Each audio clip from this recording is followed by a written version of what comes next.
चलता है। हमें इसे कुदरत के एक कानून का पता चलता है कि जब कोई रजीम और कोई बादशाह इतना इनसिक्योर हो जाए, जो बैरिस्टर शहजाद अकबर पे हमले के बाद होता है, तो फिर उस रजीम के और बादशाह के भी दिन कोई बहुत ज़्यादा नहीं होते, बिकॉज ये हाइट ऑफ इनसिक्योरिटी है जो ये किया गया है कैमरेट में, जिस तरह से बैरिस्टर शहजाद पे हमला किया गया। अब सवाल है कि मुझे पाकिस्तानी कौम से ना बड़ी मायूसी होती है कि जो स्ट्रक्चरल काम करना होता है वो लोग नहीं कर सकते।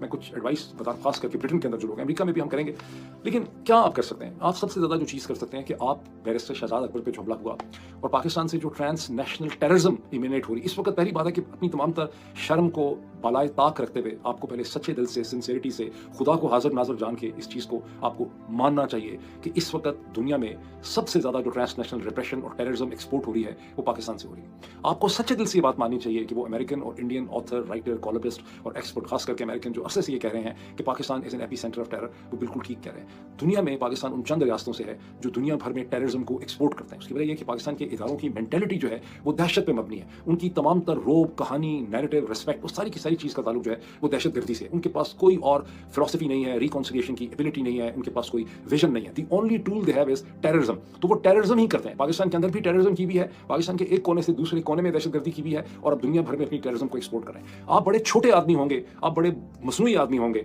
अगर आपके अंदर इतनी इखलाकी मॉरल जुर्रत नहीं है कि आप जगह जगह खड़े होकर पाकिस्तानियों के सामने, लोगों के सामने बताएं कि Pakistan is the biggest AP centre of terror, जहां से टेररिज्म एमिनेट करता है और वो पूरी दुनिया को इफेक्ट कर रहा है। और अब वो टेररिज्म बरतानिया, अमेरिका में देखें ना, अमेरिका में लोगों की तस्वीरें खींचते हैं, नादा से उनके घर वालों के रिकॉर्ड निकालते हैं। अभी चंद दिन पहले खातून के भाई को पकड़ लिया, उनके रिश्तेदारों को उठा लेते हैं, उनको वार्न करते हैं, उनसे माफिया मंगवाते हैं। तो वो transnational repression and transnational terrorism है जो मुसलसल पाकिस्तान से हो रही है। लेकिन पाकिस्तान की मोहब्बत में मर जाते हैं पाकिस्तान का नाम, तो हम पाकिस्तान की बात नहीं करेंगे। जब तक आप अपने इस फियर को और हिचकिचाहट को क्रॉस नहीं करेंगे, इन मसाइल का आप हल नहीं निकाल सकते। सबसे पहले आपको दुनिया को बताना है कि पाकिस्तान के अंदर जो रजीम है वो दहशतगर्द है, और वो दुनिया भर में, बरतानिया में, अमेरिका के अंदर, कनाडा के अंदर दहशतगर्दी करने की कोशिश कर रहा है, और इसका सदेबाब होना चाहिए। ये पहली चीज़ है। दूसरी बात है कि बरतानिया के अंदर जो आपके पाकिस्तानी ओरिजिन मेंबर पार्लियामेंट्स हैं ना, वो बड़े बेचारे कमज़ोर हैं ज़हनी तौर पे, वो डेवलप ही नहीं कर सके। वो सिर्फ इसलिए मेंबर पार्लियामेंट बन गए हैं कि लेट 90s के अंदर, 80s में ब्रिटिश जो स्टेट थी उसने फैसला किया कि एशियन लोगों को आप इंगेज करें, उनको पॉलिटिकल मेन स्ट्रीम में ले आएं। अदरवाइज अगर आप उनसे, मैं जब भी किसी से मिला हूं, मुझे बड़ी मायूसी हुई है। मुझे ऐसा लगा there is nothing remarkable about the life. उनकी ज़िंदगी में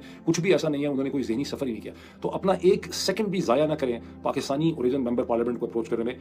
गोरे अंग्रेज़ मेंबर पार्लियामेंट को 2-2 लाइनों का खत लिखें या ईमेल डालें या खत लिखें, सिंपली स्टोरी पब्लिश करें कहीं सोशल मीडिया से, जिसमें डिटेल लिखी हो कि बैरिस्टर शहजाद अकबर पर जो हमला हुआ है, उसके साथ एक छोटा सा नोट लिखें, लंबी कहानी ना लिखें, 2 लाइनें लिखें कि पाकिस्तान से जो ट्रांस नेशनल टेररिज्म एमिनेट कर रही है, इसे ब्रिटिश पुलिस और ब्रिटिश गवर्नमेंट इग्नोर कर रही है। ये हम समझते हैं या ये कॉम्प्लिसिट है या इनका फेलियर है। We are concerned about this because हमारे कुछ फंडामेंटल राइट्स हैं ब्रिटिश सॉइल के ऊपर as per the British laws, वो यहाँ पे वायोलेट हो रहे हैं। हम चाहते हैं कि इसकी आवाज़ जो है वो ब्रिटिश पार्लियामेंट